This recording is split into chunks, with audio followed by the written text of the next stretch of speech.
she is. Yeah, she's hurt. She took a hard fall off there. Okay. Gosh, I hope she's okay. I can't do it. Okay. We'll do it live. Okay. We'll do it live. It. Do it live. I'll write it and we'll do it live. Thing sucks. Here we go, kiddos. It's another edition of the Daily Puck Drop. It is your daily sports podcast that wows you every single day on all platforms, YouTube, Apple, Spotify, Twitter. It does not matter. We come to you live every single day. And, of course, everything is podcast later of the entire show. Of course, you can follow everything there at PuckSports.com. We come via the Limback Lumber Studios. Contractors are going to take care of you. Also, you do-it-yourselfers are going to take care of you as well. They treat everyone the same there at Limback Lumber. Why? Because they do it with a handshake, a firm handshake, and a smile, gratitude, professionalism, because they've been doing work since 1930. The place is so old. A young Hugh Millen. It used to be a Tyee Club slush fund.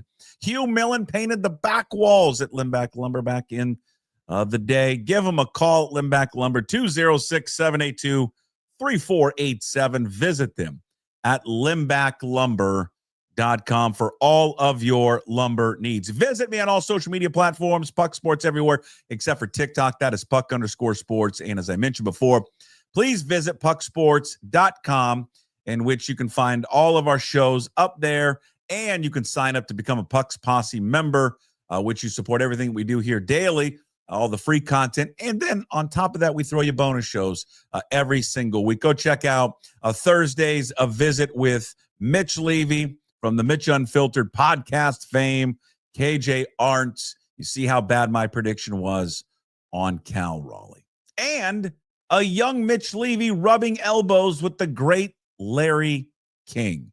All of that on the latest KJ Arntz with Mitch. Also this week, Ryan Divish, Inside Pitch, Seattle Times. We did a full offseason breakdown from the GM meetings in Las Vegas, an update on all the players and free agents the Mariners are looking for. Where direction will they go in? Divish with the very latest hot stove on the M's. All right, without further ado, on Mondays, Wednesdays, and Fridays, we are graced by one of truly the icons in broadcasting and journalism in the Pacific Northwest. The Queen Anne Daily News recently named him the greatest sports writer of the 21st century. It is Jim Moore, the go-to guy, who joins us from a motel in Ritzville, Washington, as he's making his way down to the famous Washington State University. Hello, Jim. Hey, Puck, how you doing? The wind's blowing here in Ritzville. It's a beautiful morning, though. I love Ritzville. I'll take Ritzville any day of the week over any other city because I just absolutely love the rural vibe that Ritzville has. And I know you like it here, too, don't you, Puck? I haven't really spent much time in Ritzville, so no. Okay. I can't give a glowing recommendation of Ritzville. I stopped in there and got some gas, never stayed there. Okay. Kind of pass check it out along sometime. They got a nice little 9-hole golf course here, a good diner, so check it out. Ritzville should be the place for you, man. And I want to thank my sponsors. There's a special event going on at the Angry Beaver I got to tell you about. Bud Withers is going to be there from 3:30 to 8:30 tomorrow. You got the Husky game at 4. You got the Cougs at 7. And Bud's going to be signing his book, Too Good to Be Through, A History of the Apple Cup. And so you can check it out, meet Bud Withers, have drinks at the Angry Beaver. I'm telling you, Matt Baker, if you ask him for a shot of Fireball, he'll give you one, okay? So check out the Angry Beaver in Greenwood tomorrow for both games. Huskies and Cougs mingling together, huh? How good is that? You know, and Bud Withers will be drinking nonstop at the Angry Beaver. And the man can put him back. Again, Bud Withers. Yeah, Bud Withers can put him down. I've put him down with Bud Withers before. He'll be doing it again tomorrow. Damn right he will be. Cadillac. I want to thank Brotherton Cadillac, Northwestern Shoreline, and Brotherton Cadillac and Brotherton Buick GMC in Renton. Hoping to run into Brad Brotherton tomorrow in Pullman. He's a great guy. He'll give, you know, those firm handshakes you talk about. You'll get one from Brad Brotherton. He'll look you in the eye and he'll give you a good car deal at any one of his 2 dealerships in Shoreline or Renton. Just visit brothertonauto.com. And my thanks too to Brian Turner, the original sponsor of my PuckSports.com appearances Monday, Wednesday, and Friday. Bright Owl Lighting. No ladders, no hanging over gutters, no hassles with the strands, untangling them, and no dying. If you call Brian Turner at 360-675-2034 or brightowllighting.com, have the best Christmas lights display in your neighborhood with brightowllighting.com. Our famed Reggie Fredericks checking in. Of course, the owner of Chalet Bowl in Tacoma, proud sponsor of Ryan Divish and the Inside Pitch. Again, GM meeting show out now for Puck's Posse members. Reggie says, great bowling alley in Ritzville. You know, check it out. Reggie, I walked around town today and I saw the fire department and the hospital and the diner. I didn't see the bowling alley though. I'll have to go back for an afternoon walk before I leave. But you've got time. You've got time. Go check out. Get a couple of frames in before you head back down to Pullman. Right? You got some time. Yeah, I do have some time. I'm thinking about playing the 9-holer here or that one down in Sprague you're talking about. Yeah. I've played the 9-holer in Sprague. In Colfax. I'm going to stop at one of them. How's the weather? Is it raining? What's it like there? Is it okay to play? It's in the 50s. Oh, perfect. Yeah, it's not raining. Okay. Well, hey, it's raining. It's raining here. I'll tell you that. Okay. I mean, it's freaking dumping. Puck, how many times did this happen on your drives to Eastern Washington? So I'm driving to Eastern Washington last night. You know, of course, Issaquah raining to beat the band. North Bend raining to beat the band. Snoqualmie Pass, you can barely see the semi splashing water up on you. Then you get to Cleellum. Closer to Suncadia and Cleellum, and then it's just kind of sprinkling. And by the time you get to Ellensburg, there's no more rain. It's just beautiful. That happens every time, doesn't it? Of course, it happens every time. It's the dry side. That's why we love it. Yeah. That's why we love Eastern Washington. All right. All right. So Egan's going to join us here momentarily. He was at some middle school event. I don't know what he was doing. So we'll get a few minutes with Egan. We got a kid in middle school. Shit, no, he's in his 50s, isn't he? No, not a kid in middle school. I don't know what he's doing. He's just probably speaking. I don't know. Yeah. Something from a middle school, and then he's going to jump on. But we'll have him for a few minutes. We'll get to our handicapper. Troy wins. Yes. What am I talking about? When I was in my early 50s, I had kids in grade school. Yeah, that's right. You did. Yeah, where you forget about Mikey and Stevie. Yeah. Are they of age now? Are they 21? Are of age now. Oh, okay. All right. Yeah. Good. Well, I can't wait to see what kind of shape they're in tonight and tomorrow. I think Mikey's going to be giving you a hard time about something. I forget what it is. Well, I'm sure it's probably for giving excessive shit to his dad when it's unwarranted. Well, give some money. If you're in Pullman and you see the go-to guy, I want everyone to go up to him and say, "Why have you not donated?" I'll get with it, but God, I checked. I barely had enough for this hotel room at the Days Inn last night. My wife was staying at Hood River, and she got a hotel room. God, we're broke. I'm telling you, we're broke right now. Start selling your body. A month. Well, I can barely buy that liter of vodka for my kids, and I got the cheap stuff.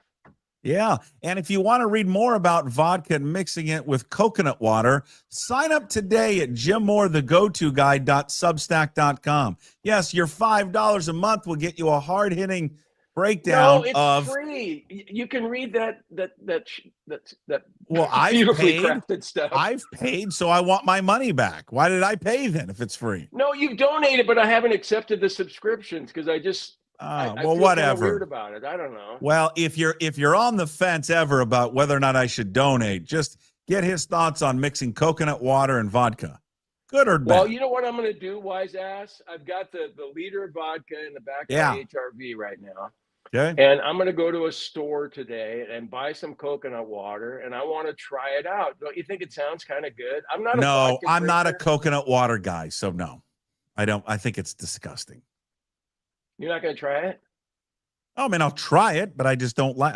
I'll have a sip of it, but I'm not a coconut water guy. But I'll try it. When I see you, I will try it for you. I'm not a coconut water guy either, but I mean, since this guy thinks it's good, isn't it worth trying and seeing? Maybe he's right. I don't like vodka. Usually, the only drink I have it in is a Bloody Mary, but I've switched to Bloody Marias. Have you tried those yet? It's tequila I have not had vodka. And have not. but I'm going to do it. I'm going to do it for you. Okay. Hey, speaking of, am I going to have a drink with you in Pullman or what? Well, yeah. Okay. Of course. Are you buying? Well, sounds like I have to. Yes, it does. So, Jesus. Okay. Yeah, I'll buy for you. We'll write it off. I'll bring the Puck Sports credit card, and we can just write it all off. Hey, someone asked this question. Speaking of donating to the 1890 Club. Hold on, that's not the one. This coming from Hito Rick 23. Did you ever pay up in your bet with Joel Damon? Yes, I did. There you go. I knew you did. Yeah. And Joel wanted me to donate to his charity foundation. Yeah, the Cancer Foundation. And so it was $200, and I went to joeldamon.com and followed the link and put my credit card in, and it said donation accepted. Okay, perfect. Yeah. I still owe Kim Grinolds $100 though. Don't pay him. You can not have to pay him. I know you're a big fan of Dogman. Do you have a subscription? Sure to am. Dogman? You probably read that, don't you? Yeah, I do. I wake up every day just wondering when can I jump onto dogman.com. Cannot wait. No, for some reason Kim likes me. I have no idea why. I'm just. Do you think many people like him? Huskies, Do you think many people like him, or how does that work? You think there's many people I say like him. I owe him $100 and he won't take my money. I want to pay him. I'm like, well, because you don't have any money to give him, so he doesn't want to accept it. No, I know, but I'm going to get it all back on the Cougs giving 7.5 tomorrow. There you go. I love it. And we're getting 8.5 on the basketball floor tonight. No, I think it's 8.5 for football. Well, I think it's 8.5. Well, we're favored by 8.5 in football, but we're getting 8.5 basketball wise. Oh, you're getting it. That's right. Yeah, everybody likes Danny Sprinkle's squad. Apparently, could be an ugly game tonight there at Beasley. As I always say, they should play at Friel Court. Friel the Heat. I've always been hoping. I know they can't do it anymore because it's just volleyball only at Bowler Gym. But how much fun would games be in Bowler Gym? Sure. If you're only getting 3,000 people there anyway, pack it at Bowler Gym. But they're getting like 1,000. They're getting like 1,000 people there. All right. So are we supposed to? You know what? I went from being mad yesterday, outraged, just disappointed more than anything because Cal's our guy. I wanted our guy to win it. I just did.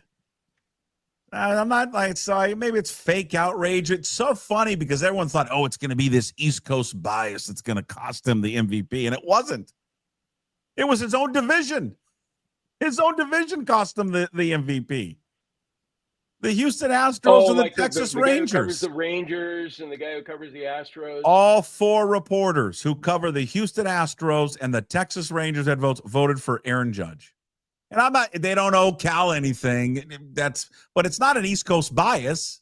I keep hearing people say, well, this is East Coast. Well, it's not. It's the two teams from Texas and the Midwest. You can go yell at the Midwest. Go yell at Kansas City and Detroit and Cleveland and those teams because that's what cost them it. But the Houston and Texas thing is odd. And I don't know. Is it sour grapes? I don't know. I mean, they're not fans, but why? No, I'm sure these reporters would tell you that they were objective going into it. I think most reporters really, like Divish always talks about it. So when you cover a team, you're supposed to be objective. It's certainly easier when they win going into the locker room or the clubhouse. So of course. You prefer that over losing nonstop. But right. I don't think anybody out there, if you talk to them, maybe subconsciously they had some sort of bias going on, but you can make a case for both guys, but I just don't think the guys who didn't vote for Cal, I don't think they factored in the catching. They should have factored in the catching aspect of it and the switch hitting aspect of it. Yeah, but you know what I was thinking? I was thinking today, and I know Egan's here. We're going to get to Egan's in just let's get to him right now. He's back from speaking. Did you speak at a middle school? Chris Egan from King 5 now with us. The PME show can officially start now that you're finally here. I love the PME. No, this was a really cool story. I wasn't speaking. I actually just went there on my own time to get something on the news. Young man by the name of Troy Johnston. He has been grinding in the minors for, 7 to 8 years. He was a graduate of Rogers High, went to Blue Junior High, played at Gonzaga University. Today, they honored him at his junior high.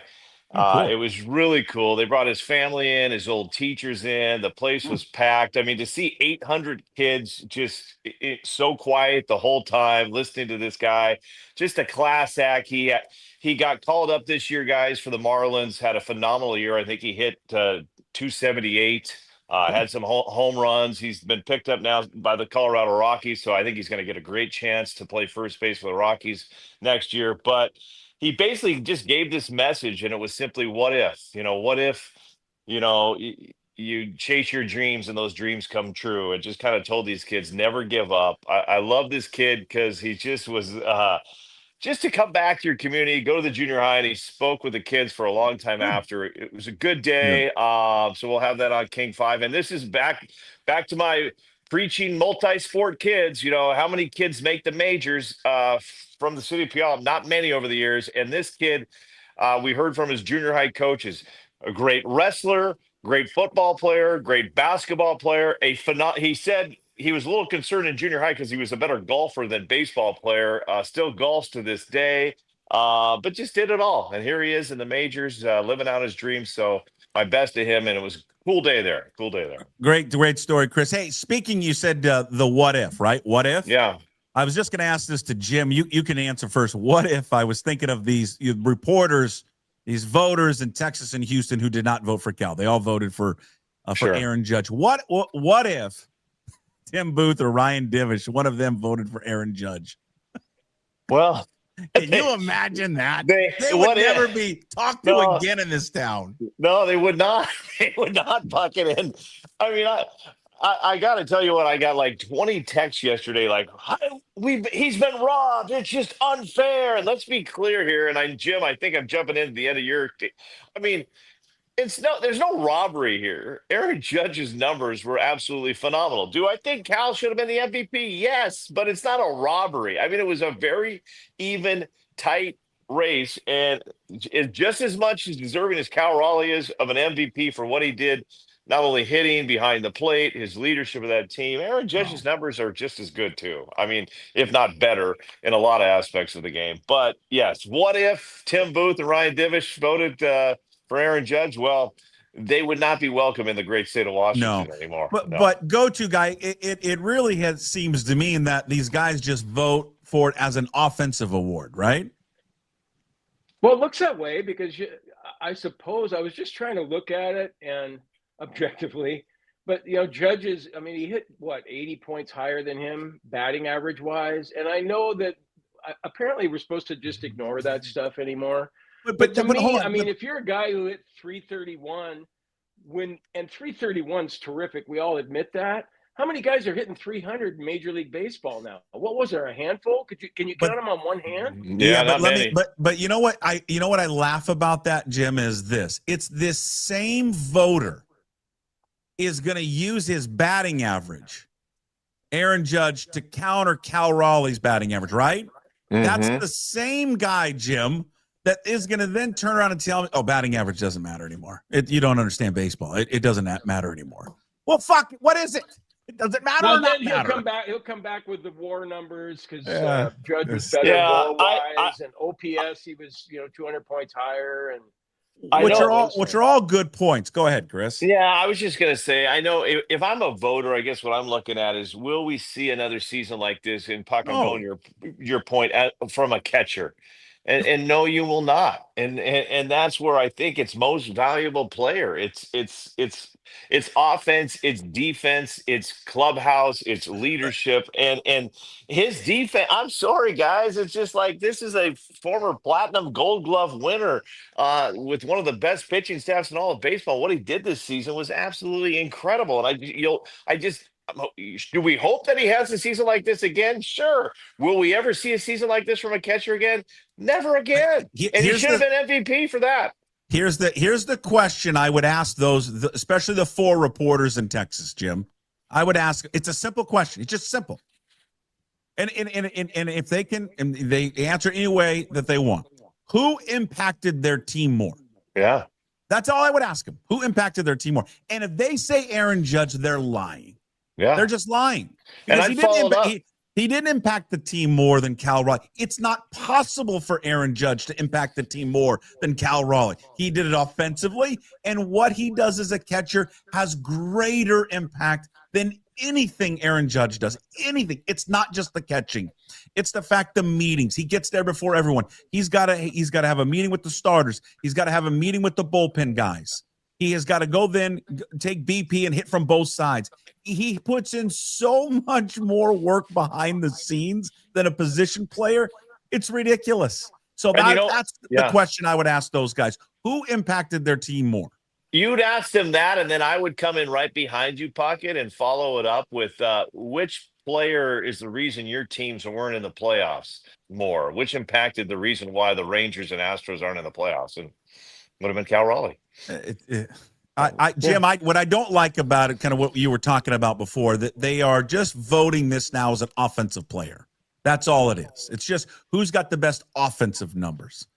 And they don't factor in, because it's this new way of thinking with some of these voters, that they are really devaluing the catcher position. And it's ridiculous. It's the most difficult position in sports. Yeah, I don't think we'd be.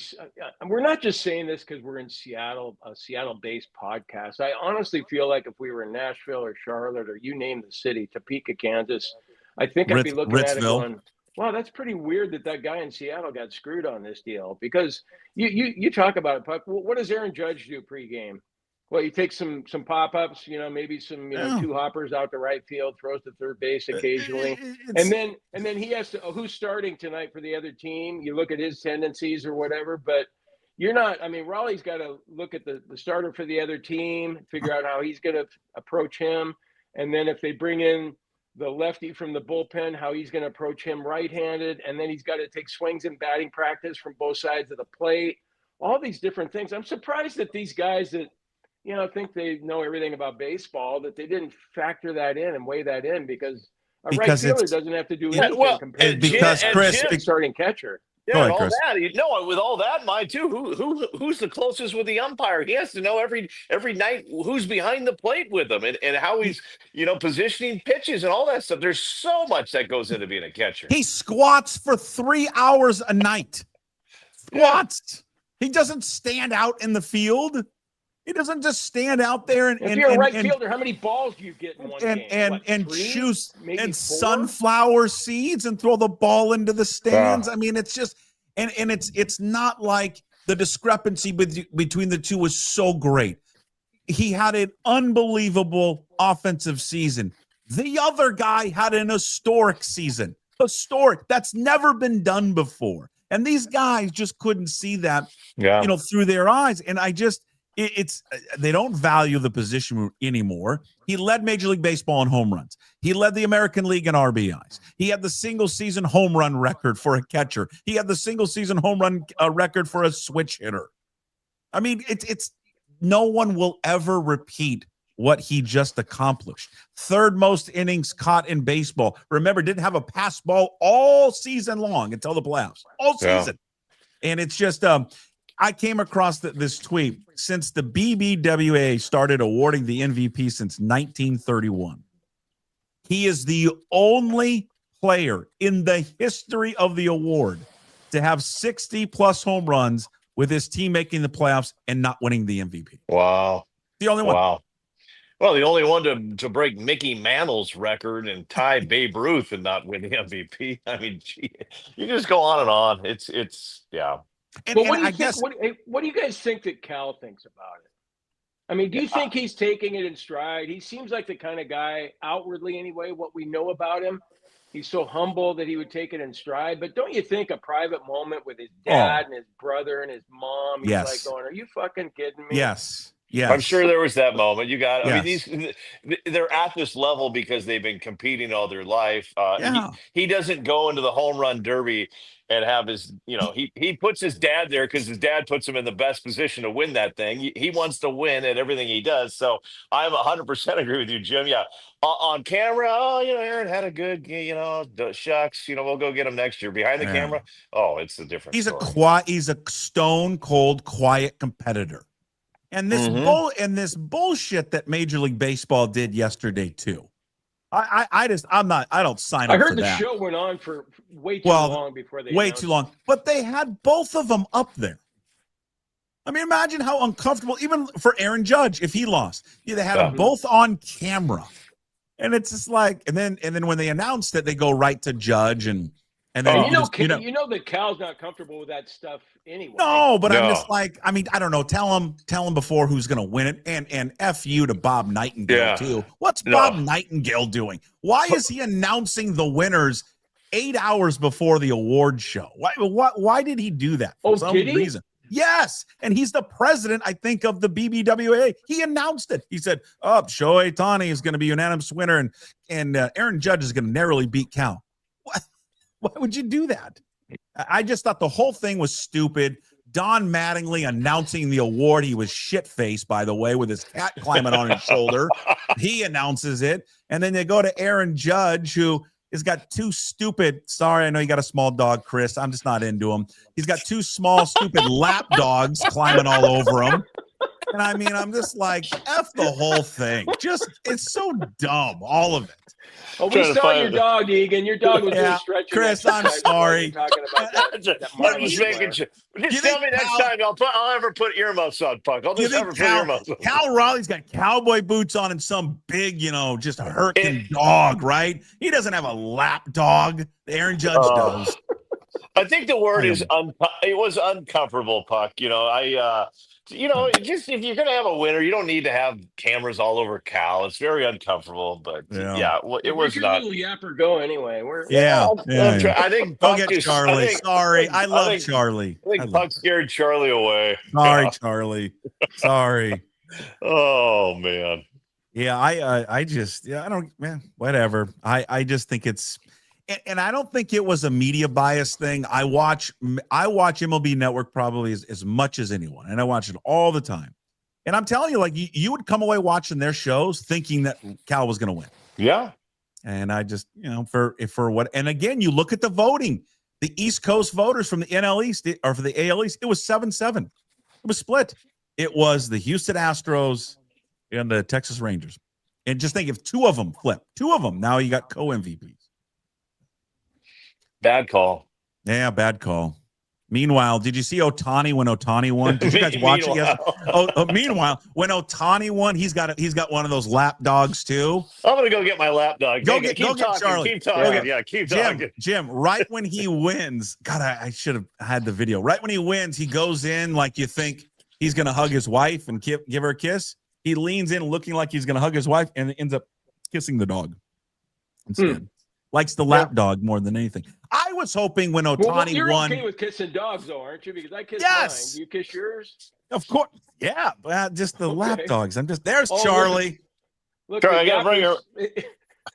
Charlie. She's got her poof. Yeah, she's got a furry bed, Jeff. And like all small dogs, they constantly, Jim knows, are shaking. Why are they always shaking? I think she doesn't like live TV like this, but she's not used to it. But you like her scarf, guys? She got a little Thanksgiving scarf. Love it.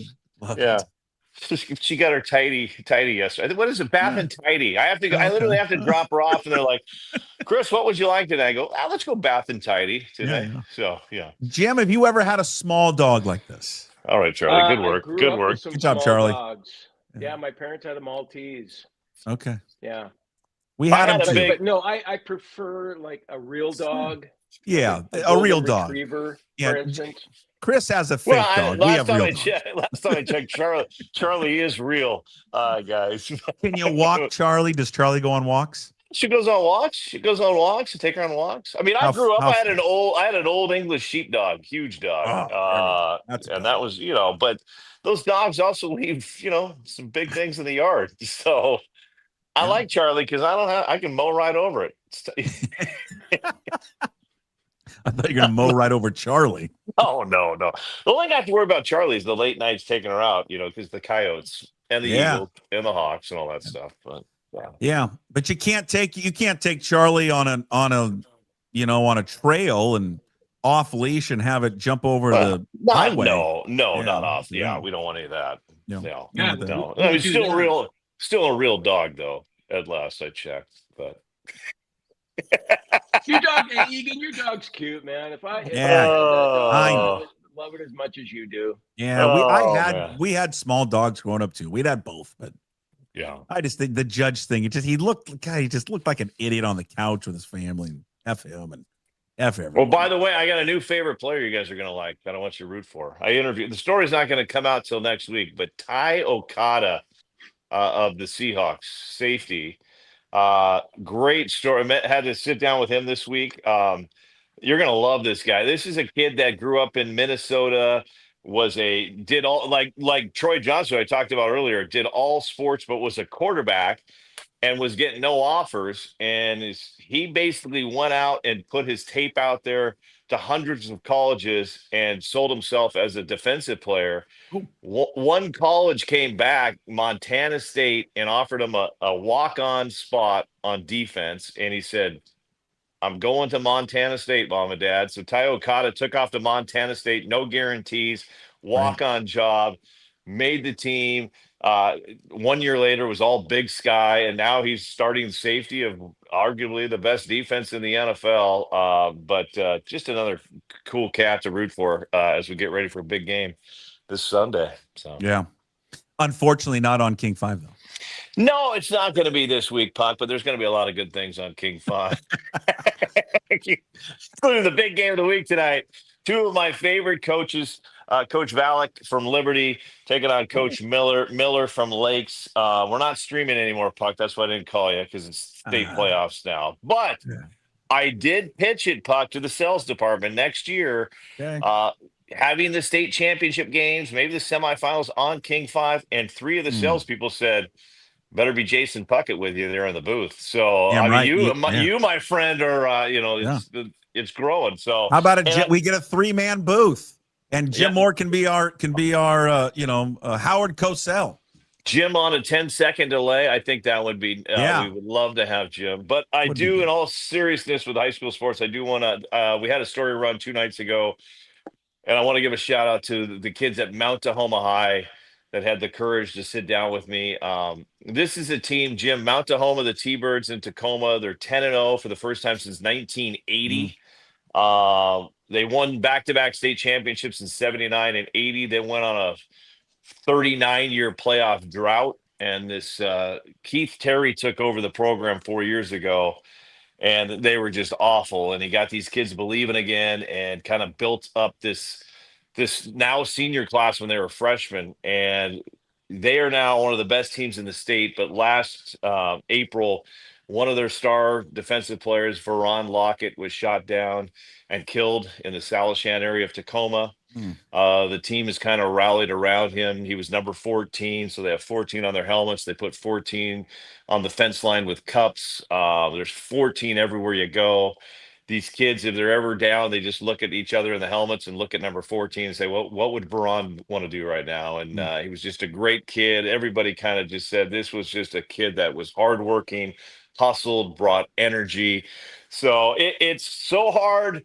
Puck, you and I have talked about this. I have to be neutral on these high school football games because they're all in our viewing audience. But gosh, I'm they're playing Seattle Prep tonight. My bet's in Seattle Prep, but this Mount Tahoma team, sometimes you feel for these kids. I know the big story with UW softball. I mean, UW soccer losing one of their kids, Mia, to cancer. Well, it's the high school team. When you lose a kid like that, it's not easy to regroup, and they have done that. So go T-Birds, and thank you for the time this week.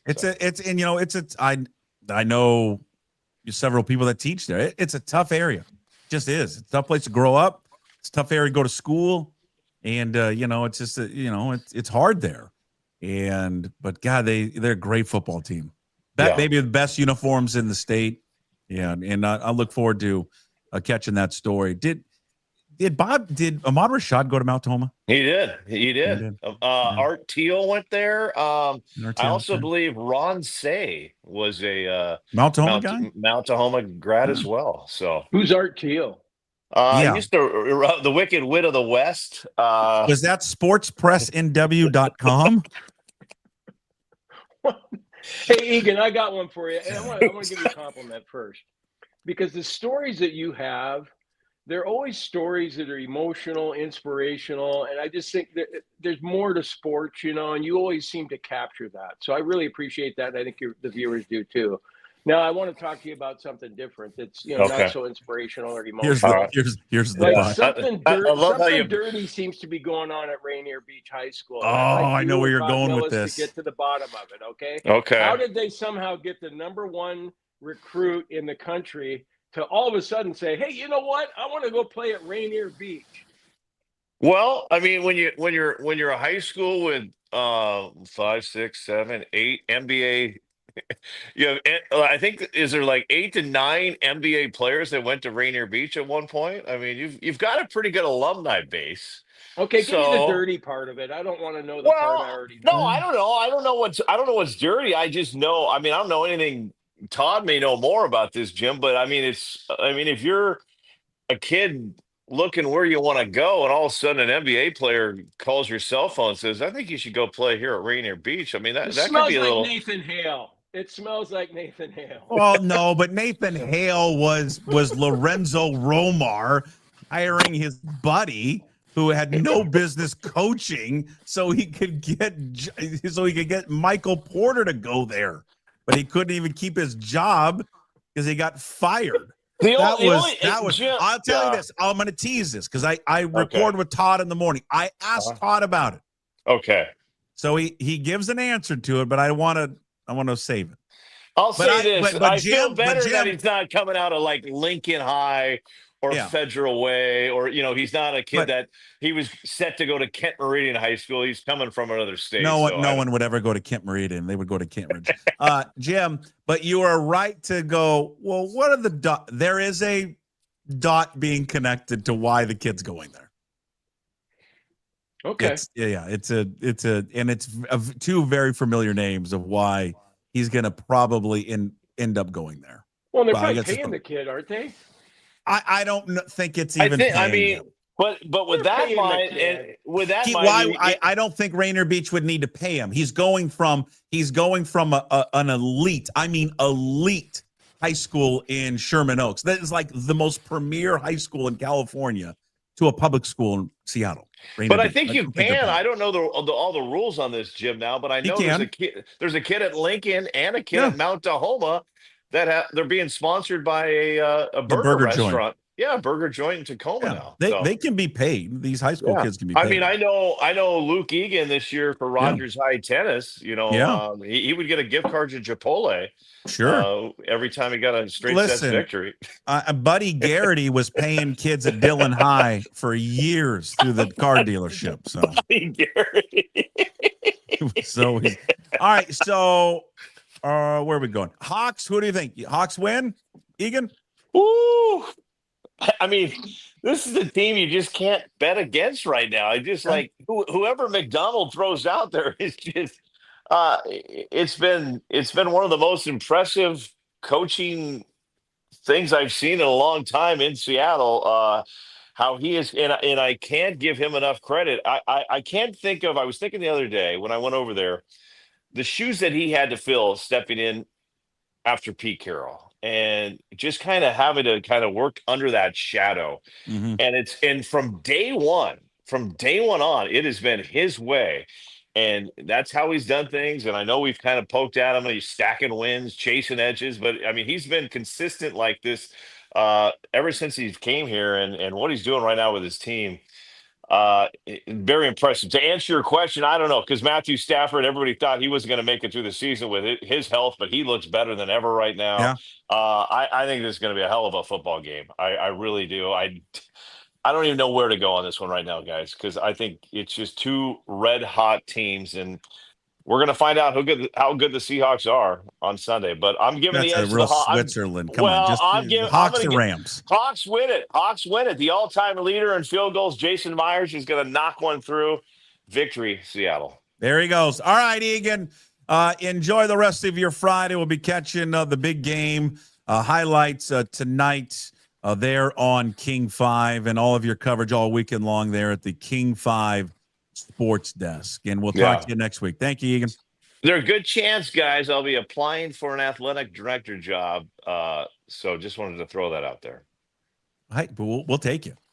Yeah. Can you fundraise?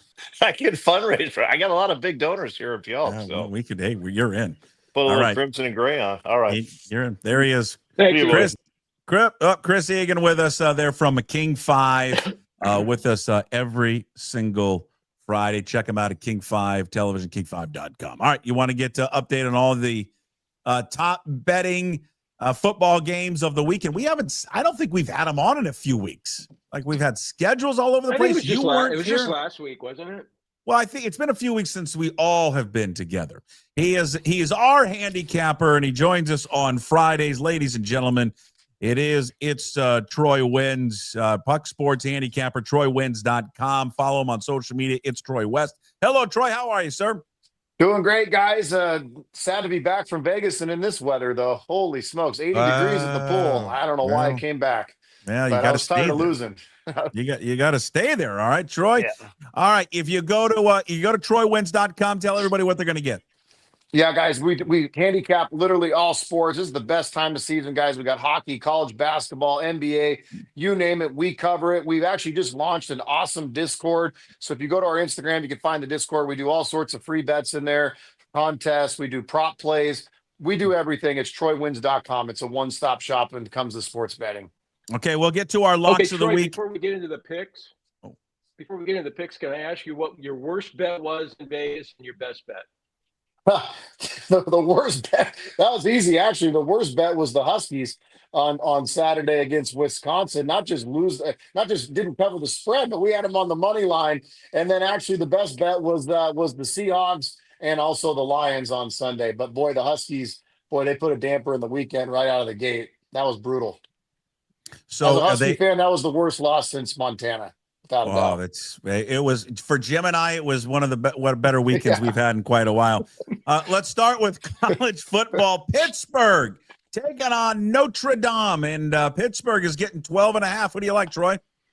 Well, College game day should be there. I like Pittsburgh at home here. This is going to be a close game. This is not Navy, who Notre Dame tore up last week. I think Pittsburgh puts up a fight. Not sure they win this game. I think Notre Dame takes it 28-24, but I'll take 12 and a hook at home. That place should be rocking. First time game day's been there. First time Pittsburgh's got anything excited to root for.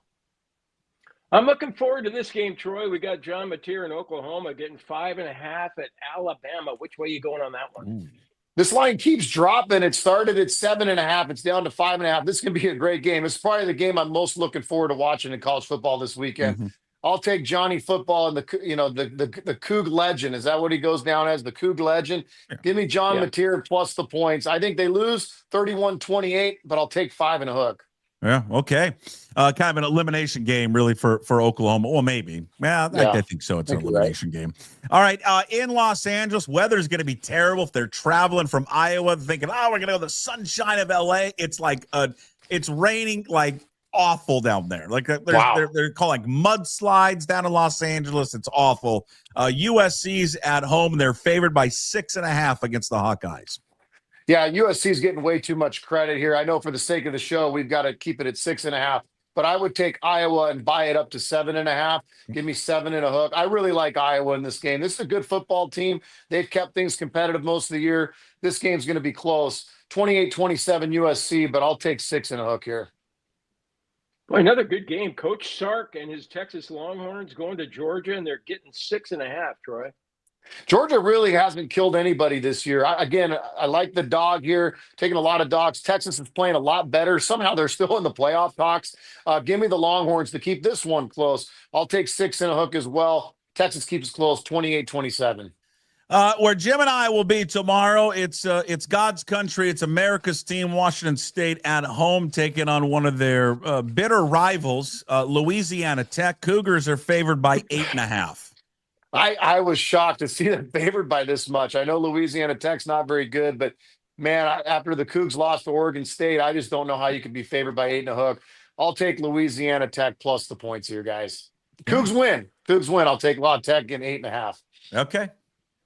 Come on, Troy. Yeah. Come on. What's the matter with you? When's the last time the Cougs deserved to be favored by 8.5? Is this it? This is a bitter guy losing to the real UW. Go ahead. I'm going to text you when the Cougs win going away Saturday tomorrow night. Okay, is that all right? Will you accept my Yes, check? it is. Yep. Okay. All right, and look at Homer U. The Huskies did you wrong last week, and it appears to me on my text here that you like Washington minus 15.5 against Purdue. Really, Troy? It's 2-8 Purdue. I know this Washington team is night and day different at home versus on the road. Jed Fish, for whatever reason, the road woes have just killed him. They bounce back at home against a really bad Purdue team that I think's thrown in the towel on their season. Walters, the defensive coordinator who just got fired from Purdue, I think he'll have a little chip on his shoulder. I like Washington in a route, 31-10. God, Jed is looking outside his office window right now, Jim, Yes. watching it rain going, Jesus Christ, UCLA, call now. No Please, for the love of God, I'll do anything to come down there and take the Bruins job. All right, let's go to the NFL. The game of the week in the NFL, Seahawks and Rams. Hawks getting 3.5 on the road. Who do you like, Troy? I'll be honest, this is a really tough one to handicap. I would take 3.5 points here just because I think this game's decided by a field goal one way or the other. I really think this is a 31-28 type of game. I think the Hawks could win this game. My money probably won't be on that money line, but I'll take 3 and a hook here with the Hawks. It's going to be a fun game to watch. Nice. So two good defenses there, Troy, and yet the over-under is 48 or 48.5. You like the over in that too. I do. If you watch the Hawks defense, to me, I'm not trying to poo-poo the Hawks here, but the couple times that they faced some really nice offenses like the Tampa Bay Buccaneers coming into Seattle, Baker Mayfield threw all over the yard. It'll be really interesting to me to see what Matthew Stafford does. He just broke the record, 4 straight games of 4 touchdowns with no interceptions. So hard to bet against that Ram offense right now. I think that's why the total's where it's at. Yeah, I think this is a Sunday night game, Detroit at Philadelphia. The Lions getting 2.5. That's a really interesting game. Looks like it'll go down to the wire. Yeah, I like the Lions here. I'm just not sold on the Eagles. I know they keep winning football games, but they've got all sorts of drama going on. They did not look good Monday night against the Packers. They got the job done, but didn't look good. Lions, this is a team that's just rolling. They're still my Super Bowl pick right now. I'll take the Lions on the road to get it done. All right, we get to your lock of the week. What do you got, Troy? Come on, what do you got? Give us a good one. This is a good one. It's a boring game. Probably nobody tunes into this one, but give me West Virginia and the Mountaineers plus 10.5 against ASU. I get it. ASU, Dillingham. He gets them playing. There's no doubt about it, but they're down to their 3rd string quarterback. I like West Virginia to go in there and keep this thing close. They might lose this game, but 24-21. I'll take 10 and a hook all day with the Mountaineers. Okay. All right, go-to guy. What do you got for your lock of the week? I think I've got you at 3-3. In your last game, you had Nebraska plus 1.5 at UCLA, and Nebraska ended up winning that game 28-21. Is that right? I got that right on your side? Yeah, you're right about Nebraska. I'm not sure about the season record, but I can tell you this. I'm going to go to 4-3 because I'm taking the New York Giants this week as my lock of the week, getting 4.5 against the Packers. The Giants are at home, and I love Jameis Winston. I don't know why. I do. Because he's fun. He's taken over. The Giants have a coaching change. I always like taking a team when they make a coaching change. So I'm sure Green Bay will go in and win the game, but I'm still going to just hang my hat on the Giants this week, getting 4.5. Okay, I like it. I'm with you on Jameis Winston. He's likable. Everybody loves him. He's a likable guy, and he's a fun guy to root for. All right, I don't really love anything at all. I mean, all these games kind of stink. Take except the Cougs. No, you know my stance. I don't take them. I'm going to take the Niners on the road. I don't know. I'm not a big believer in Arizona. I think the Niners will turn it around. They got injuries all over the place, but give me the Niners minus 2.5. I almost took that one. Bad pick. The public's all over that at MGM. All right. You know what? Screw the public. Screw them. All right, Troy, before you go one more time, TroyWins.com. Give them all the bonus, all the great pitch there for everyone to go over there at TroyWins.com before they go make their bets this weekend. Yeah, guys, get to the Instagram. That's the best way to find me. It's Troy West on Instagram. We are on Twitter. We're on all the other platforms, but it's Troy West on Instagram. It's TroyWins.com. It's a one-stop shop, guys. $100 gets you a month. It's the best bargain going right now in sports betting. All right, if Troy. I started JimWins.com, would you visit it? We'll see. That joke is getting old because it's only the 900th time you've used it. No one's laughing at that joke anymore. anymore. Talking about Hugh Millen painting the walls at Live Back Lumber. I can talk about but no one likes it. No one finds it funny. No one finds the Jim wins funny. No one. Not a person. Yes, there is someone. I do. Okay, no. I find it funny. No, Troy. If you don't find Troy, it funny. sorry. Next time, Troy, I'll just mute his mic next time. Perfect. Perfect. All right. See you, Troy. All right, guys. Have a good weekend. Thank you. No one finds it. You're going to be buying me 2 drinks in Pullman now. I'm going to buy. No. If not 3. No, I've seen you. You're old. Your old age. Your old age. You can really. You're more of a one. You're more of a one and a. Don't we? You're more of a 1.5 guy. So. You're such a celebrity, though. You'll probably be mobbed at the Coug. They'll be like, "Oh God, are you Jason Puckett?" I have a separate entrance into the Coug. I get to come through the kitchen. So. Yeah. Okay. All right.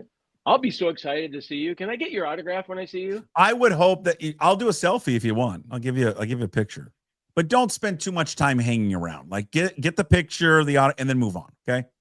Yeah. All right. Got people there. Got people waiting. Okay. All right. Sounds good. When are you leaving? Anything else? Anything else? Hey, one of my questions that I didn't use this week in my Q&A post at jimmorethegotoguy.substack.com.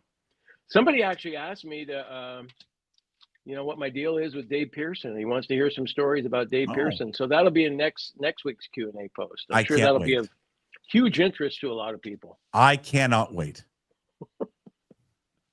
And people are probably going, who the hell is Dave Pearson? He's like, vice president of communications or media relations with the Seahawks? He is the grand poobah of all communications for the Seattle Seahawks. He's been there forever. Famously, at the end of any press conference, he says, anything else? And then someone will ask another question or not. He says anything else, even though he doesn't want to hear anyone. He doesn't want anyone to, when he says anything else, that is, we're done. We're moving on. Don't ask another question. Yeah. Anything else means there better not be anything else. Yeah. And you can always see him. He was always standing next to Pete Carroll. He's probably next to Mike McDonald. And then he walks in. When he starts walking a little closer, he wants it to get wrapped up. And then he'll look at usually Boyle, because Boyle works for the Seahawks. He gives him some type of signal, like touching his chin or rubbing his beard, to ask some softball question. If it's getting grilled a little too hard on something, or let's pivot to something else. So yeah, that's Pierce. He's everything a media relations guy shouldn't be. Okay. So we'll get into that next week. Can't wait. All right. Well, I'll see you there tonight and tomorrow. Go Cougs. Okay, go Cougs. Be good to see you, man. Have a good weekend. There he is, Jim Moore, the go-to guy with us Monday, Wednesdays, and Fridays. Again, brought to you by A Clean Streak. Also, Bright Owl Lighting. Big thanks, Brian Turner. Brotherton Cadillac. Thank you, Brad. And also the Angry Beaver. Thank you to Matt Baker. All right. Let's go. Our Football Friday tailgate show rolls on here. We've got Todd Milles, Friday Night Lights, previewing all the action in high school football. We do address the basketball thing with the transfer, the kid to Rainier Beach. Also, we've got the last word with Bob Condotta as we sit down and get the very latest with Bob on biggest game of the year for Seattle, and certainly the biggest game of the week in the NFL, Seahawks and Rams. Our visit with Todd, Friday Night Lights, and last word with Bob Condotta, brought to you by Flat Stick Pub, also Georgetown Brewery.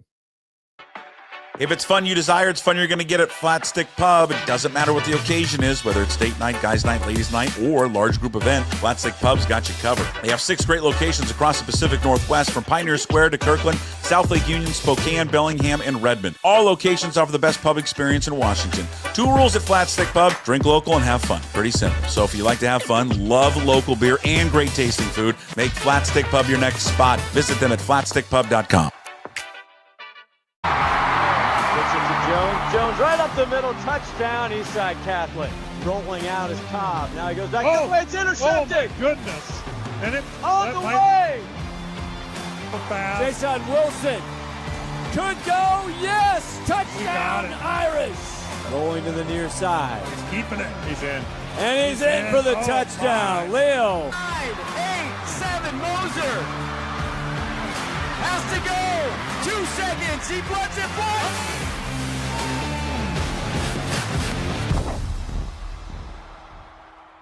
Here we go. It's another edition. Friday Night Lights with Todd Milles, VarsityWaNews.com. He's with us every single Friday as we preview all the action in high school football. And here we go. It's the round of 32. We've got the playoffs getting underway. Well, they've been underway, Todd, but now we're getting into the real nitty-gritty of things. Did I say round of 32? Are we in 30? We're in 16. You said round of 32, Yeah. but yeah, it's I got confused. Round of 16. That's why you're here. You're the expert. Todd Milles, VarsityWaNews.com. Brand new website. It's great. Wonderful high school coverage. Follow it. Support it. It's $5 a month. VarsityWaNews.com. It's the single best coverage you're going to find in high school sports. Also, check them out on Varsity Wa News on social media and Varsity Wa News on all podcast platforms. Todd Milles, he's with us every single Friday to break down all the action in Friday night football games and the state playoffs, which is the round of 16, not 32. All right, before we get into the games of the week that we're going to profile here in the playoffs, Todd, let's just go first with the seedings, right? Every year it's a tradition. There's always going to be someone that's going to complain about the seedings and that there's some issue with what the WIA did. How'd they do this year? Did they get it right? Where are the complaints? Yeah, I thought by and large, Jason, especially in the lower classifications, I thought they did a really good job, commendable job. Now, the controversy that's kind of hit the airways, and I know the newspaper out in Bremerton, the Kitsap Sun, had written about this. There was some controversy in the 2A bracket where, we talked about the round of 32. There's unofficial seeding 1 through 32, and the Olympic League champion out there was the 9 seed. Had a good year, 1 loss early, state's leading rusher and Chase Webster, and didn't play great against Chief South, but ended up winning by a couple touchdowns. And so Sunday, the committee meets, and some of the teams that maybe were underseeded were moved up, and suddenly it was, what do we do at number 16? Is it the 2A GSHL champion Washougal, or are we going to move Olympic down? And the awkward thing was both coaches were on the selection committee, so they had to sit there and listen to people tell everybody why they should be the worst team in the field. And that's painful. Well, and the booby prize is, the 16 seed gets to go up and play Archbishop Murphy, which is the clear favorite. And by all accounts, the season's over. So they did a bunch of different metric testing and the ballots and all that. And they talked about it for a good 5-10 minutes because they understood what was at stake, facing Tumwater, the 2 seed, or facing Archbishop Murphy, the 1 seed. And Olympic was given the number 16 seed, dropped 7 spots. It was a little bit difficult to understand. I think Olympic is better than a couple of the teams in the bracket, but they're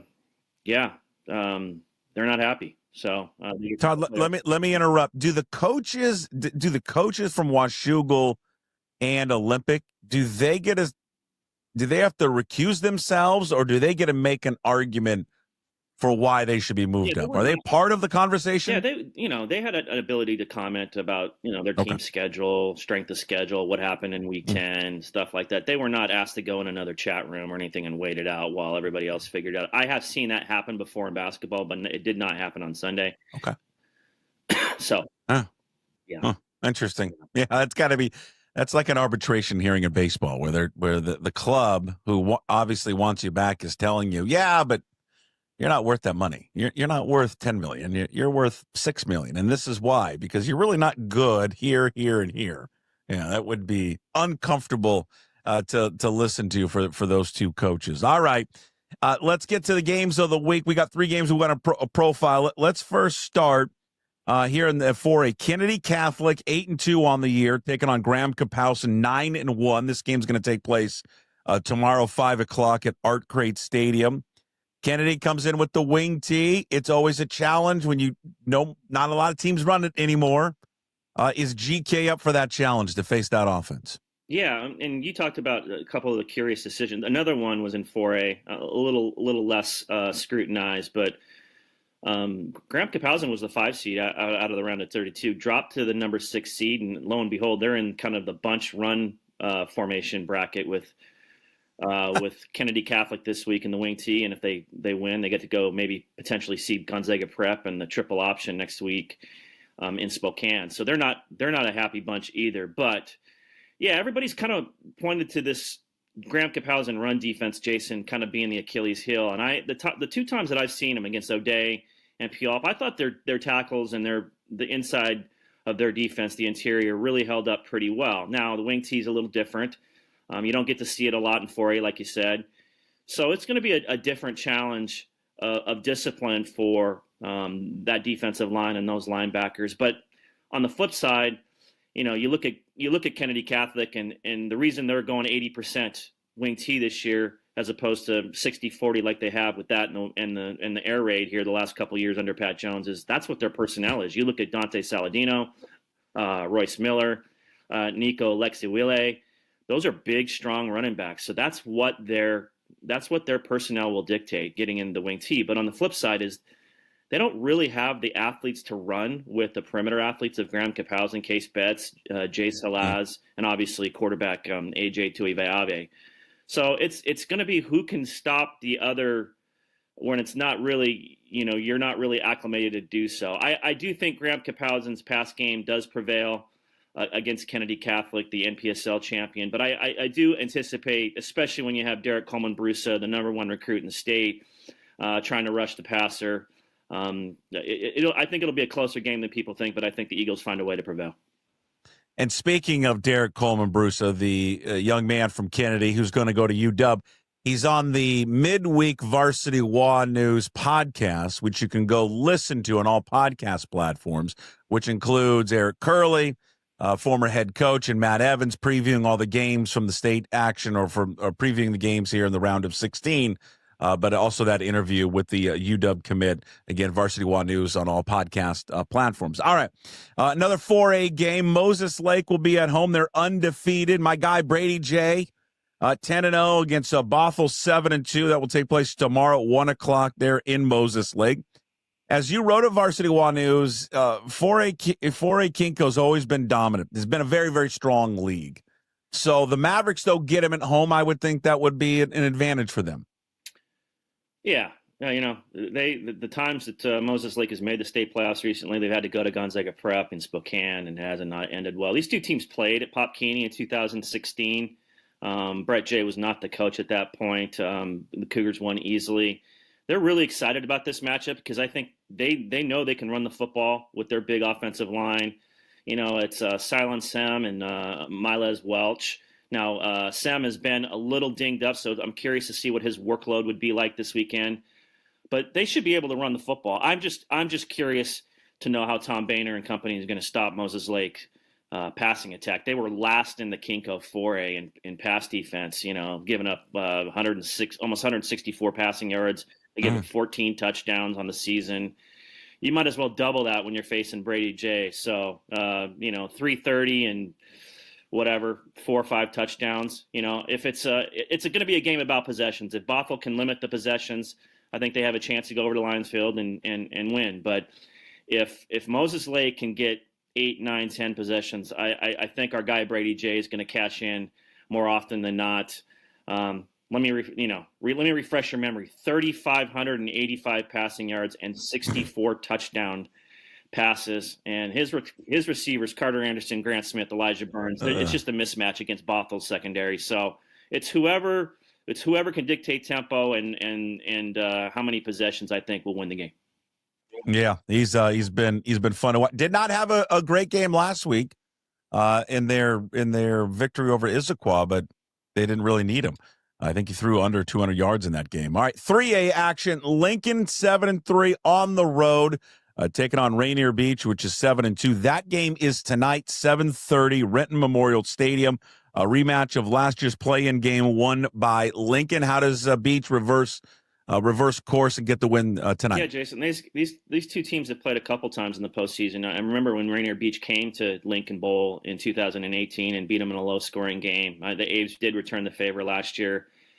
Just athletes everywhere And Rainier Beach, I mean, Esquire Williams at quarterback, Damari King, Zevion Watkins running the football, Ateka Mwamba, Sir Jewel Glover on the outside. I mean, they just have guys to throw the football to. What's concerning is their defense hasn't played very well recently. They did bounce back last week, but not playing as well as maybe they did early on when they played O'Day tough and beat Seattle Prep. And Lincoln's kind of reversed that. They started 2-3. They got kind of manhandled against Mount Tahoma, and that's what kind of prompted them to sort of shift their offensive philosophy. Now, they do have Sione Cajo, one of the best quarterback prospects in the Northwest as a junior.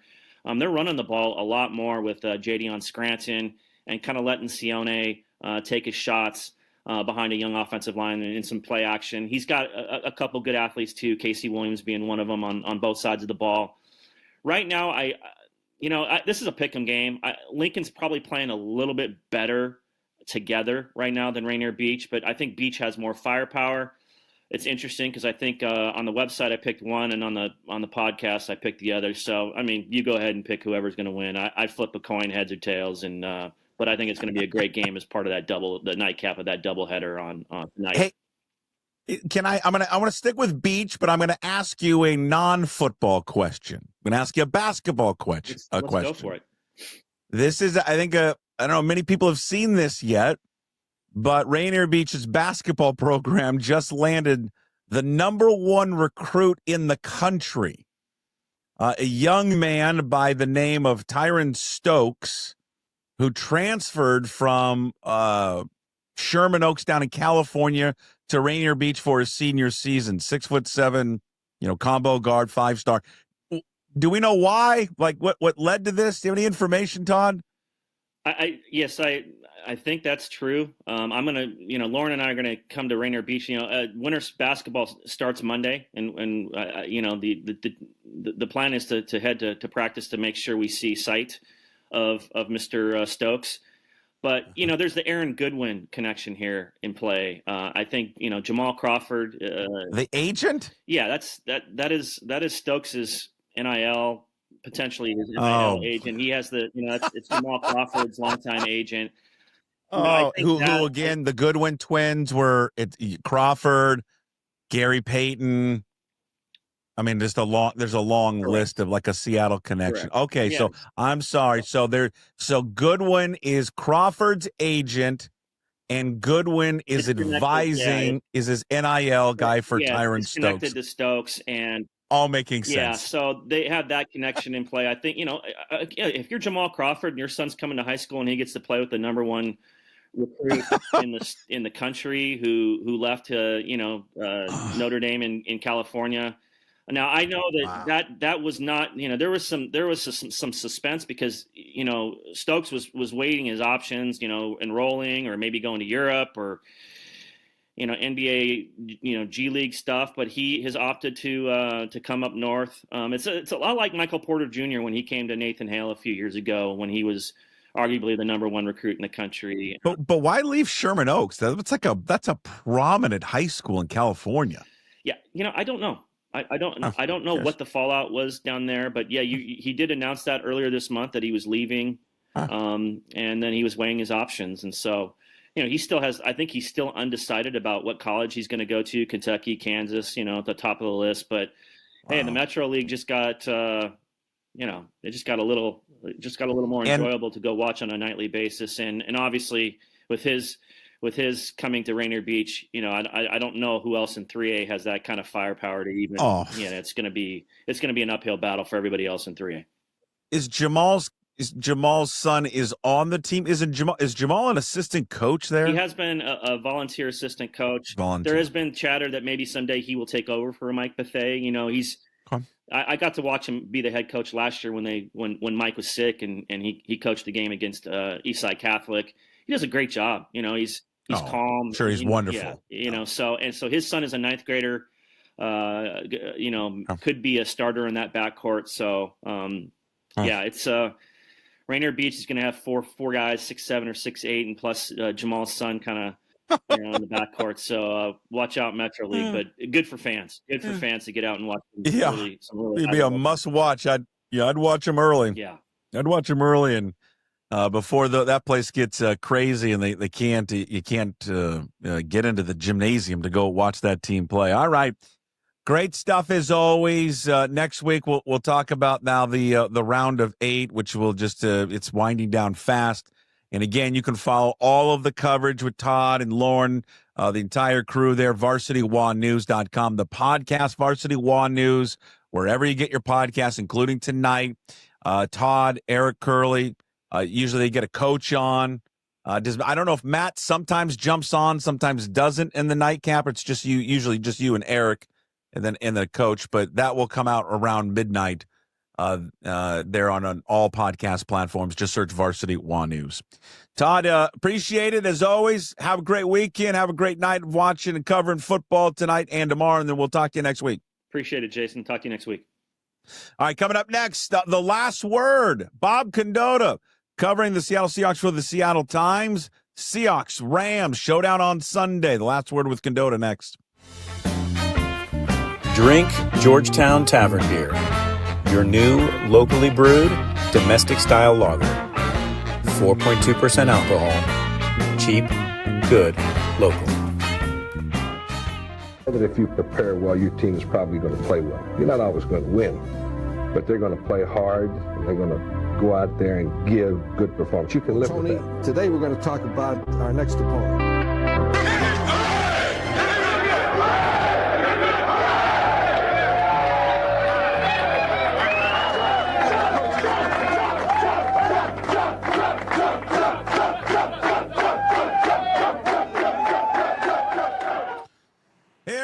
It's time for the last word with Bob Condotta of the Seattle Times. His weekly appearance talking all things Seahawks, brought to you by Georgetown Brewery, makers of Manny's Pale Ale, Bodhisattva, Rogers Pilsner, and their new tavern beer. Tasting room and beer garden open daily from 10 a.m. to 8 p.m. Visit georgetownbeer.com. Of course, Bob Condotta, all of his hard work up at seattletimes.com. You can also get yourself a hard copy, get a little ink on those fingertips. You're going to have a lot of readers.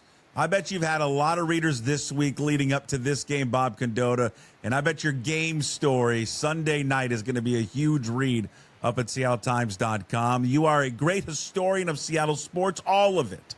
I would think that this regular season game for the Seahawks ranks right up there as probably one of the most important in recent memory. No?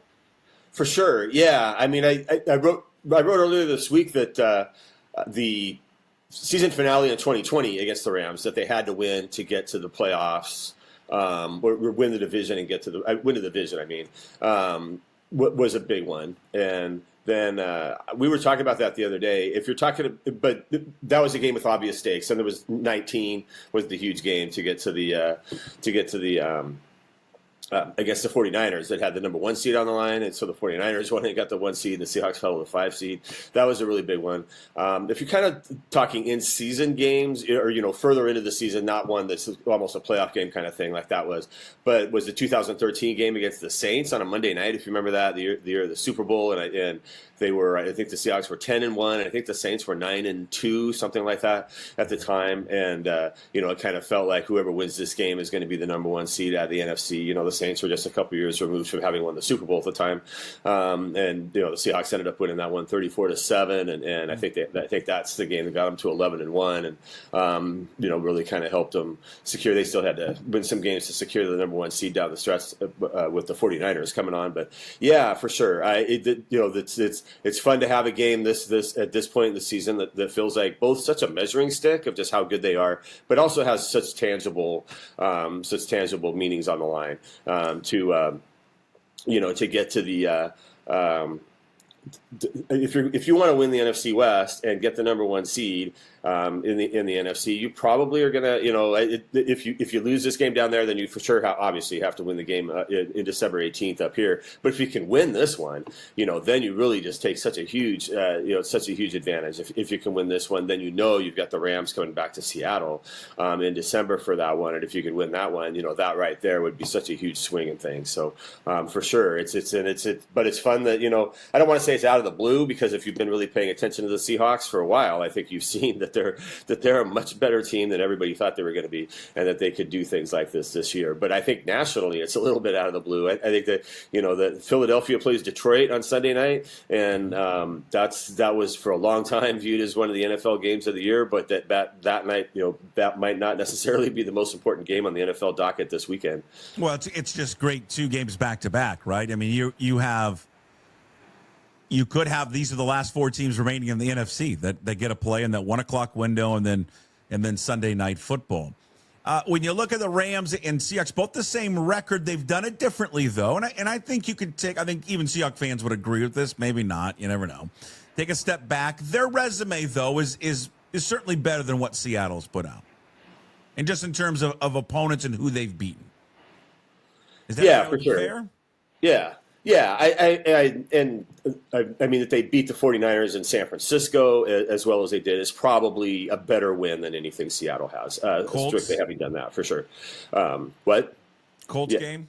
Yeah, and the Colts. Yes, for sure. And the Colts. And then, they could have, should have, would have beaten Philadelphia on the road as well. So, yeah, they've definitely done some really good things. And statistically, they're so even in so many ways, but Stafford's just playing out of his mind, and it's really amazing if you go look at his numbers right now, the 25-2 touchdown to interception ratio, and all that, and what they're doing defensively. They're just playing really well that way. So by far, I think this is the best team Seattle's played this year, and from that standpoint, it's going to be really fun to just watch it that way, because you're right, it's fair. It's fair a little bit. You could pick at Seattle's resume a little bit. I mean, they've been blowing out, bad teams, which is what good teams do to bad teams. But they haven't played the greatest teams of late, and they've had they've had a couple of breaks playing these teams that were coming off Monday night. They either had to travel back, or in Arizona's case, played it Monday night and had to travel back up here or whatever. So they've caught a couple of breaks that way with some teams off some short rest and some things like that. This game has 0 asterisks. You're playing a really good team that is healthy and is going to be playing at home. So if you can win this game, you really do. It really is it's kind of just a great litmus test of all that. Yeah, and I think most people would agree with this, Bob, is that you would look at them defensively and you go, this is a really, really, really good defense, what Seattle's put together. And it makes it even more, I think you take a step back, and maybe surprising at times, despite all these injuries that they have had, rotating guys in and out of the secondary. I think what is still out there for a lot of people is, we know they're really good. How good are they? Is there a potential they could be like elite good? And this is a great test for them, because the last time they faced a really, really good offense was Tampa Bay. Now, Tampa Bay was able to kind of, at will, move the ball up and down the field and have their way with them. Now, since then, defensively, they've handled everyone since then after that. But now they get a different animal in McVay and Matt Stafford. And I think, what did they learn from Tampa Bay that they can apply to the Rams game? And I just think it's going to be a great chess match between a very, very good defensive coordinator, play caller, and then against a Sean McVay, who's one of the best play callers offensively that the NFL has. Yeah, no question. I think the Seahawks would counter that they're a little bit better defensively than they were then, because I think they feel like they've sorted out roles a little bit, despite the fact that you're still not going to have Julian Love, and they still have some injury things going on back there a little bit. But I think they feel like the roles are sorted out a little better, and especially with what Nick Amon-Mori's done and throwing him into it and what he's going to do. And I was actually naming him as my player to watch for the game, because I can't imagine that Sean McVay is not going to really try to target him a little bit. Like, here's a rookie. He's still only, I think he'll be his 5th game that he'll be playing, 5th full game anyway, that he'll be playing Sunday, and try to see just how good he is in kind of the dual role the Seahawks have had. But a lot's been made of how the Rams have been playing an awful lot of 3 tight end sets the last 4 games. I think it's 95 snaps with 3 tight ends on the field. And they're trying to do that a little bit to make defenses obviously counter by throwing out a run defense kind of thing. Like, the Rams are going to run it here, so we got to counter with that. And the Seahawks counter, that's why they love Amon-Mori, is because he's a guy who's big enough to play well against the, he can be sturdy against the run, but then can cover well. And that's an incredibly rare skill set to be able to have, and why they valued him the way they did. And And so, you can theoretically leave him on the field in all situations and play that all the time. And so it'll be really interesting that way, because I can't imagine the McVay is going to try to, just try to see exactly how good Seattle is at that. But, McDonald talked frankly after that Tampa Bay game too about he felt like that was, kind of on him a little bit for, that he needed to get out of his way. He's used that phrase a couple times, and I think he feels like he's streamlined a little bit what they do, and that maybe they were trying to. He was tinkering a little bit too much with the defense at times there, especially with the personnel that they had. And now I think they feel like they know a little bit better, especially with some of the new parts in the back end what they're doing there. But hopefully Ernest Jones can play. Although the linebackers have been playing great, sort of no matter who's out there. But that's probably the one big key question defensively, injury-wise, is whether Ernest Jones can play, and I think that would help him a lot if he trending in the right direction. It sounds like though with Jones. Yeah, I think so. I mean, being limited at least the last couple of days, and I just can't imagine he's not going to want to play in this game. And I know he sent out a tweet the other day you can kind of read into that makes it sound like he's playing. So I would imagine I would bet he'll probably be listed as something, he'll probably be listed as questionable or something like that. Do you ever think when you started in journalism that you would have to read into social media posts about what an athlete says to determine whether or not said athlete is going to play or not, Bob? Yeah, no, I couldn't have imagined that. I mean, it used to be the old, you would hear like, I know a guy's best friend at the frat who says he's going to play or whatever. Yeah, it was that sort of thing. School. Yeah. And so you had to figure out, well, does this guy know anything? Why would this guy know this? Would the guy actually tell him or whatever? But yeah, it's a completely different thing for sure. Torrey Horton, what's going on there? And it's got to, as of now, maybe doesn't sound like he'll play. Yeah, for sure. He's trending in the wrong direction. He was suddenly listed as DNP on Thursday after he was listed as limited on Wednesday, when on Wednesday they actually just held a walkthrough, so it was kind of an approximation thing. Mm-hmm. But the fact that they do have Shaheed now maybe makes it a little bit easier with Torrey to say, let's get him healthy totally before he plays, because then you still have your three receivers. Plus, I think Jake Bobo will be back. So you sort of have him as a fourth receiver to throw out for some of those roles. So maybe they'll just want to try to get Torrey completely healthy instead of having him play with something. Okay. What are your storylines going into the game? I would assume that you're kind of formulating kind of maybe how the game goes and maybe what you'll write about. What now as we sit here on Friday, a couple days from the game? What are you thinking, trending, how this game goes Sunday? Yeah, well, like you said, it's such a great test for the defense, because I think everybody's starting to throw out the Legion of Boom comparisons a little bit, just with how these guys are playing. But that was the LOB's thing, was they played really well in the big games. That was, we were talking about that New Orleans game. Like if you went back and looked, New Orleans was a really hot team at the time, Drew Brees, all that, and the way the Seahawks just steamrolled them. There was the famous Michael Bennett, the fumble return for the touchdown that really blew that game open, that set the place crazy. I know people were like, that was like the craziest that stadium was during that 2013 season. They rose to the occasion. And in the big games, that whole 12, 13, 14, 15 era, basically when they liked those kind of challenges, when they knew. There was a game the next year when in 14 they played Philadelphia, when Philadelphia, it was really hot at the time. I think they were 9-2 or 9-3 or something. The Seahawks went back there and just completely stoned them and defensively. And so I'm curious to see how they do that, and can they get it going that way. And then Sam Darnold is the obvious really big one. The Rams were sort of his kryptonite last year. He lost 4 games last year. 2 of them were to the Rams. One was a midseason Thursday night game there, and then the playoff game, which was in Arizona. They had to move it down there because of the fire, but the wild card playoff game when he was sacked 9 times.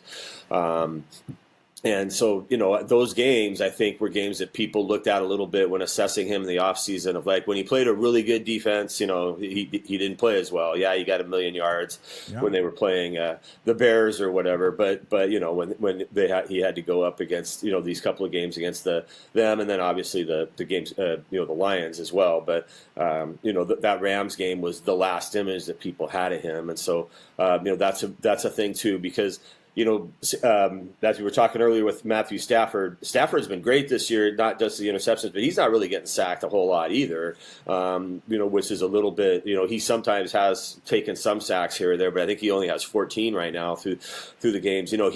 Stafford's probably not going to, if you just look statistically, he's not going to make a mistake to give you the game probably. Darnold's had a few mistakes, obviously, the one last week that the snap and the interception and maybe neither one is really his fault per se, but they still sort of happen. But like the Houston, which they were way ahead and got away with it, but the fumble against Houston, and there've been a couple of plays like that, and this is a game where you're probably not going to survive that. So you're starting to see Darnold at the periphery of the NFL MVP. I am going to write about that for Sunday. Stafford basically is one of your. He and Drake May are kind of out of the blue. Your leaders in the MVP race right now. When you thought it was going to be Lamar Jackson, and Josh Allen is still there too. But some of there's kind of been some things that have changed that race. Darnold could really, not that he probably cares about NFL MVP race, but from the outside, Darnold could really make it serious if he can go in there and they can win this game and he can play well. Yeah, to me that is like the number one storyline. Just because I think the defense will play well. I think there's going to be times where the Rams are going to get them. That's the way football works. Matt Stafford has seen it all. He's going to make plays. I think Seattle's defense will make plays, but it's going to come down to Darnold. Like, can he? Because there's that question mark still out there for him. And fair or unfair, right, Bob? Is like, can he be the guy that wins you the big game? Can he be the guy that can carry your team?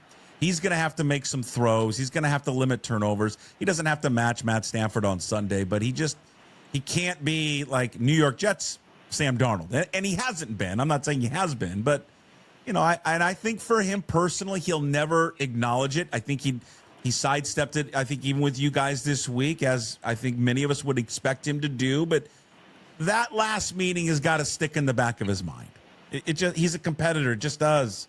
It's the same defense, same everything. So I'll be real curious to see how he comes out on Sunday.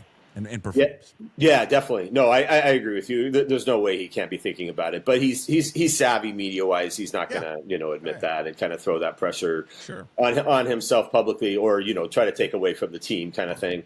Kind of make it this is about me or whatever. He's not going to do that. But for sure, and that's the only playoff game he's played in, and so it is fair a little bit for people on the outside to be like, well, that's how you judge quarterbacks. I kind of went back and watched a little bit of that game and watched the replay of it. And, right after the game, Troy Aikman, came out and was just like, fair or not, these are the games quarterbacks are judged on. You're judged on when it's a really big game like this. How do you perform? How far do you take teams in the playoffs? And Darnold he'd played for bad teams that hadn't gotten to the playoffs before. And I think those were really tough situations that no matter how good of a quarterback he was, he might not have gotten to the playoffs with the Jets or the Panthers. But, it was the first time he got there had a good team around him, was able to get there. And then that was what happened. And, Darnold did talk yesterday about, the lesson was he's got to get rid of the ball a little bit quicker and not hang on to it and things like that. But, he had the key. He had the turnover. He had the fumble that was returned for the touchdown in that game. It was 10-3. The Rams came out, took a 10-0 lead. Then the Vikings did drive down, got a field goal. They got a stop. It was 10-3 midway through the second quarter. They were at midfield, and Darnold got hit and fumbled by Ahkello Witherspoon, of all people. Jared Verse returned it for a touchdown, and it was 17-3, and that was kind of that. He played a lot better in the Thursday, that earlier season game against the Rams, where if you go back and look at that one, it was kind of the Vikings sort of just couldn't stop the Rams on that one, and the Vikings did kind of keep pace with them basically until the final drive or so. But still, that's the fact that the games against Detroit and the games against the LA, which were probably the two best teams the Vikings played last year, didn't go well. Kind of stuck with him for sure. And that was the big question everybody had when the Seahawks signed him, and why people, I think that was the general, the people who kind of knocked the signing. Not that Geno Smith had won playoff games either, but, people were like, can Sam Darnold do that? Are you right to kind of hit your fade to a guy who doesn't really have any sort of history of leading teams to anything significant? There he is, the last word with Bob Condotta, Seattle Times. Follow him on social media, B. Condotta. Read all of his work again, seattletimes.com, preview section, and just everything leading up to the game. He's got a piece coming up on Sam Darnold that will be in the paper there on Sunday. His weekly appearance brought to you by Georgetown Brewery, makers of Manny's Pale Ale, Bodhisattva, Rogers Pilsner, and their new Tavern Beer. Tasting Room Beer Garden open daily, 10 a.m. to 8 p.m. Visit them at georgetownbeer.com. Safe travels to a rainy Los Angeles, Bob, and we'll talk to you next Friday. Thank you. Yeah, okay. Thank you, Jason. Again, big thanks to Bob Condotta, Seattle Times, the last word. Seahawks and Rams coming up on Sunday. Just going to be a great game. Going to be just a tremendous game. Can't wait for that game to take place there on Sunday afternoon. Get all of Bob's work again at the Seattle Times, seattletimes.com. Big thanks to Georgetown Brewery for the last word with Bob Condotta every single week.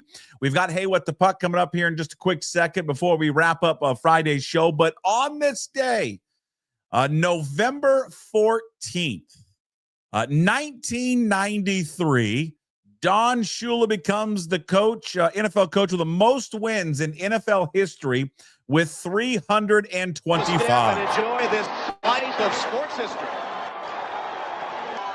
Even the Philadelphia crowd giving a nice ovation to the winningest coach of all time in the National Football That's League. Collinsworth, by the way. Danny, thank you.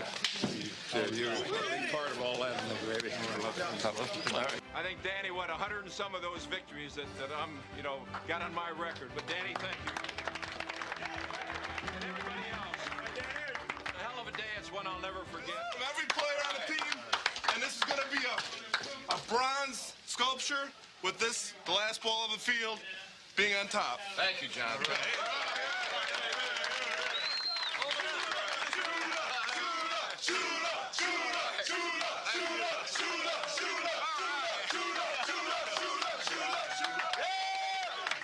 Don, with that victory, Don Shula breaking George Halas's record there at 325 wins. They went on to beat the Eagles that day. It was 19-14. He would go on to coach 2 more years.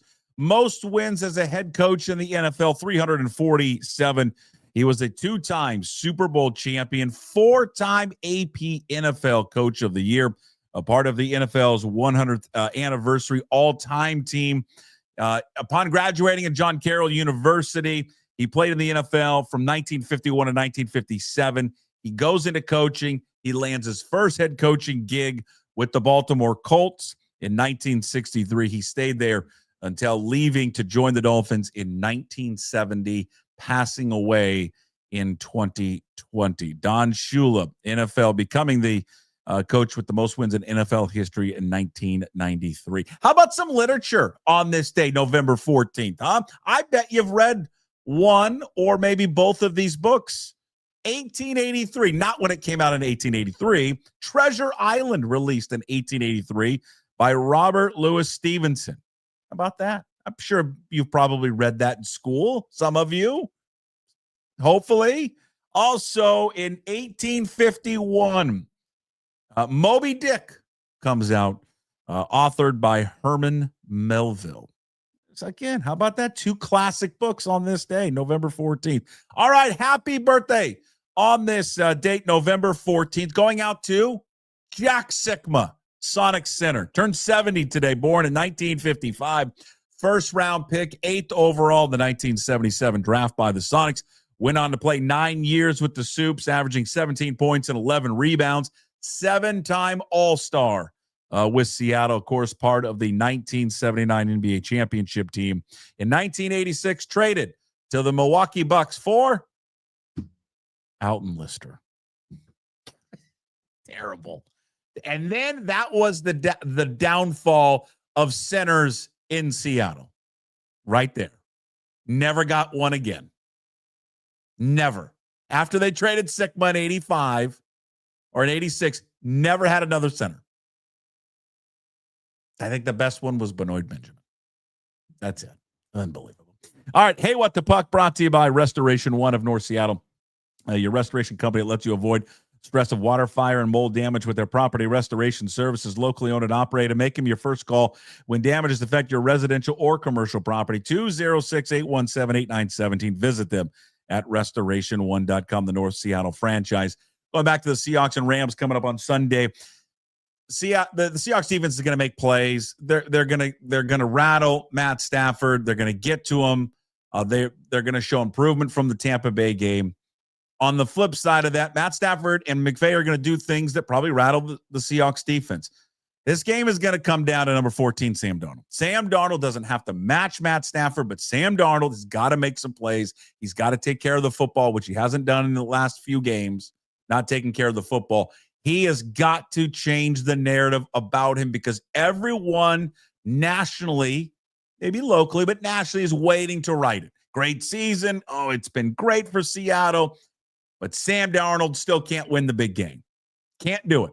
He can change it this week, but it will come down to him. Of all the storylines and all the matchups and the tail of Tate and all that, it's going to come down to Sam Darnold making a big throw, a key throw on third down, avoiding an interception, avoiding a fumble, avoiding a ball going off a teammate's helmet.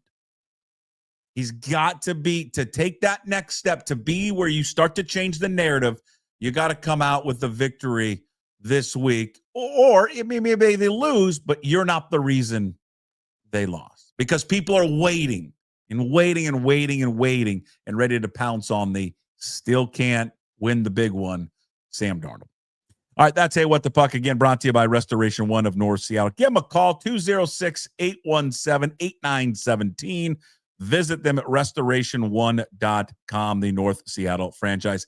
Thank you for everyone watching and listening to today's show and all week long. Appreciate it as always. Big thanks to all of our sponsors, Limback Lumber, Flat Stick Pub, Georgetown Brewery, Restoration One. Big thanks to gym sponsors, by the way, who joins us on Monday, Wednesdays, and Fridays. Brotherton Cadillac, A Clean Streak, and Bright Owl Lighting.